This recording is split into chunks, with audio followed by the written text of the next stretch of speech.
Peace. What's good? Welcome to another hip hop album review. This is part 52. Excuse me. The album I'll be reviewing tonight is OC's second album, Jewelz, released in 1997. I'll give you a little brief history of who OC is.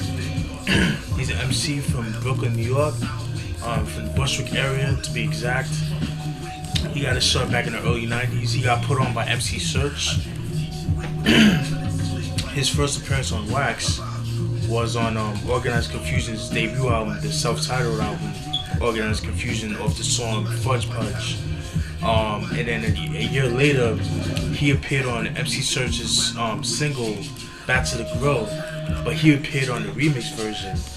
And in that same song, a very young Nasty Nas, or Nas, for all of us that know him as Nas, was also featured in that song. So that was pretty much his debut, like, his introduction to the world and stuff like that. That, because MC Search was popular around the early 90s, like late to early 90s with the dirt bass and all that.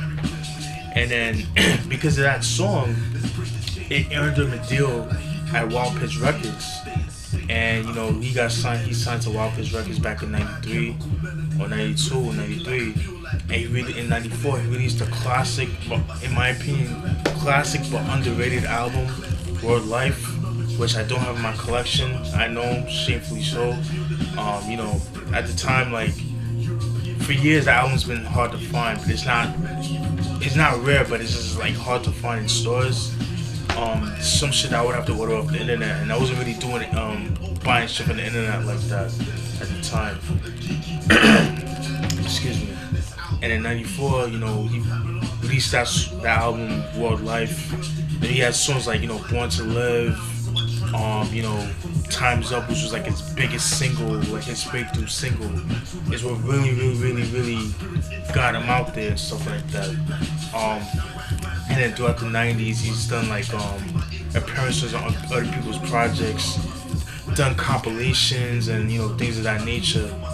And then fast forward to 1997, he had released this album, Jewelz. Alright? So you guys roll good. Dope cover, dope CD. Hence the name Jewelz. Kinda has like that emerald feel. Not feel, but the look of it. The jade, hence the name Jewelz, you know what I mean? I thought it was pretty clever, you know what I mean? That's what I got from it anyways.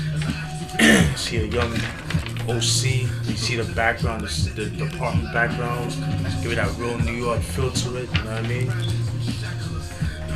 See right here, dope. Guys, excuse me, I was just drinking some protein shake and stuff like that. The singles this album was known for, its songs Can't Go Wrong, Dangerous, featuring Big L, and Far From Yours. Those are like the three singles of the album. Alright, without further ado, you know how I get down. I'm gonna break through some of the songs and stuff like that.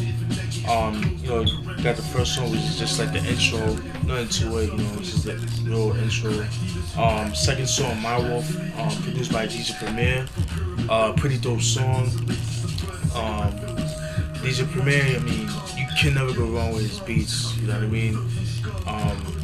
OC does his thing on that song, Like, again, with this album, there's not a lot of like conceptual songs, there's a lot of braggadocious shit and stuff like that. Every once in a while he'll throw a concept here and there, but not as much, you know what I mean? Third song, War Games, featuring Organized Confusion. Because like I said, he got his start with Organized Confusion. Like, he was affiliated with those cats. Pharoah Monch, I think he did his thing on that song. To me, I think he stole the show with that song. The fourth song, Can't Go Wrong, produced by OG, one of my favorite producers. He's a D.I.T.C affiliated producer. For those who don't know about OG, you might be familiar with Stat X or Brand Nubian with his album, Wild Cowboys, that came out back in '96. He produced a couple of cuts on the album. OG, he's kind of known for his dark beats and dark production and stuff like that. You know how I get down with the dark beats and shit like that. Anyways, he produced that track, Can't Go Wrong. It's a dope video. It's a nice video to that. I think there's a video for that if I'm not mistaken. Um, Next song, The Chosen One, produced by Buck Wild. Pretty dope song. Um, Very chill track. You know, it's not the usual Buck Wild beat that we all know him for. Like, you know, the hard drums, the rugged jazz beats and stuff like that. But this one's like a little bit more smooth, but it's still dope. You know, it's not corny or anything. I thought that was a pretty dope track. Next song, Dangerous, featuring Big L, produced by Beat Miners. Dope song. The sample has been used before. Countless rappers use that sample. I believe Ghostface used it years later. But Big L, he does this thing on that song. As much as I like Big L, I feel like OC had the best verse on that album. I mean, in that song, in my opinion. But with Big L, you can never go wrong with him. By the way, they need to release that documentary, Street, what's it called, Street Struck, I think it's called. They need to release that because that's just way overdue. That shit was supposed to come out back in, I think, like 2009 or 2010. I don't know. You guys correct me on that, you know what I mean? But it's crazy. Moving on, next song, Win the G, featuring Bumpy Knuckles. That was produced by DJ Premier. Pretty dope song. I mean, DJ Premier and Bumpy Knuckles together. I mean, that's just asking for trouble. You know what I mean? They both do their thing. I really like that song a lot. Pretty dope. Next song, Far From Yours, featuring Yvette Michelle. Pretty dope song. There's a nice video to it. I think that's the one where he's like at a beach or something. And he's wearing like all white and stuff like that. It's pretty dope. Yvette Michelle. From what she's that chick that had that one song that came out back in like 95, 96, and it was a song called I'm Not Feeling You, some shit like that. It was a pretty popular song back in the mid 90s. I remember Hot 97 used to play that song all the time. In fact, I think that was like one of the theme songs from like one of the commercial breaks of that, based on that song and stuff like that. If I do find a video for that song, I'll post a link to that. But anyway, that's the chick that I'm talking about. Well, she's featured on this song. Like I said, Far From Yours, pretty dope song and stuff like that. It's kind of like a love song, but you know, not in a corny way. You know what I mean? Next song, Strong J, produced by Beat Miners, another dope song. I think that's like a chick song too, but it was still dope. I like the beat, like the Beat Miners, like their beats, man, like it's so rugged, man. Like they can make smooth tracks, but it's still rugged, you know, like the drums, like the samples that they use, it's just, you can never go wrong with them. Next song, MUG. I forgot what that song stood for, the acronym for that, but that's featuring Freddie Fox. One thing I didn't really understood was like with the song Win the G and MUG, you know, like with the names and stuff like that, you know, as far as like, you know, Freddie Fox, as far as Freddie Fox is concerned, like, you know, because he's known both from both names and stuff like that, but I don't know, I guess, I don't know, it was like a decision thing, I don't know, whatever. But regardless of that, MUG, Freddie Fox, they both do their thing. I really like that song a lot. That's pretty dope. Next song is like one of my favorite songs of the whole album. The Crow, produced by Showbiz of D.I.T.C. They definitely one of the best songs of the album in my opinion.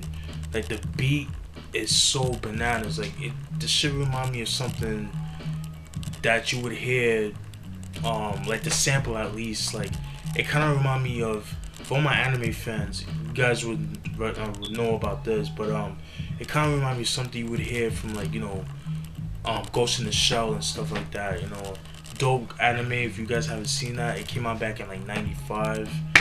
Pretty dope. It's like it's kind of like a sci-fi anime, but you know, it's pretty dope. It has like a futuristic sci-fi feel to it. Pretty dope. Kind of like Akira in a way, but you know, not really. It's kind of like, I guess like the cartoon version of the Matrix, but more to it. Not the concept, but just like the setting and shit like that. Um, that's the song The Crow, pretty dope. Next song You and Yours, produced by OG. Again, I mentioned him already. Um, really, I think The Crow and You and Yours is my favorite song off this album. Of those two songs are my favorite songs of the album. Um, it uses the same sample as Jay-Z's Dead Presidents. I'm not gonna drop the name of the sample. You guys should know what it is. If not, go go dig or whatever. I mean, I know there's a whole bunch of websites that'll tell you that. But my opinion, I feel like OG flipped that sample better than Dead Presidents. Even though I'm not taking anything from Dead Presidents, but the You and Yours, the way OG flipped that sample, to me, like I just like how he flipped it. It's like it has like an off kilter feel to it, but it just sounds more rugged. You know what I mean? It's just the drums and the way the sample sounds and stuff like that. It sounds mad street. Really love that song. Next song, Hypocrite, featuring Buck Wild. Pretty dope song. I think that's the same. It's been a while since I heard this album, but Hypocrite, that's the same song that Black Rob used on his first album. Forgot the name of the song, but they use that same sample if I'm not mistaken. Next song, It's Only Right, produced by Beat Miners. Dope song. The beat is tough. You know, you can't go wrong with Beat Miners. And the last song, Jewelz, produced by Lord Finesse. Definitely one of my favorite songs off the album too. And that was a dope way to end the song, end the album and stuff like that. That's it. Hope you guys enjoyed that review. I know I'm sorry it's kind of half-assed, but you know, like I said, it's been a while since I heard the album. And it's just like I bought it not a couple weeks, but I bought it like a couple months ago, and it's just sitting right there. What's interesting is that OC he had released a compilation album called Ozone Originals, I think last year. And what that is that is a compilation of songs that he recorded back in 1993 to 1996. Excuse me. And it's songs pretty much that he recorded for, you know, between the World Life sessions and the Jewelz sessions. And I'll post some songs that were featured more towards this album, that was featured on that album. And that album, it originally came out as two vinyl singles, vinyl 12 inches. They were both EPs. There was an Ozone Volume 1, Ozone Originals Volume 1, and Ozone's Original Volume 2. And you know, since you know nobody could afford the vinyl, because I've noticed that I appreciate the hip hop heads releasing like vinyl records of all the unreleased demos and shit like that, but the prices that they're selling it for like, you know, $40, $50, $75, that's too much. That's like OD. I wouldn't pay that much for albums. I don't care who it is, you know what I mean?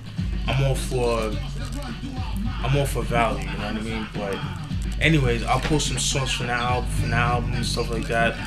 And that's it. If you're a fan of D.I.T.C, you're a fan of OC, you know, D.I.T.C back in the 90s, back in the mid to the late 90s, you will definitely enjoy this album.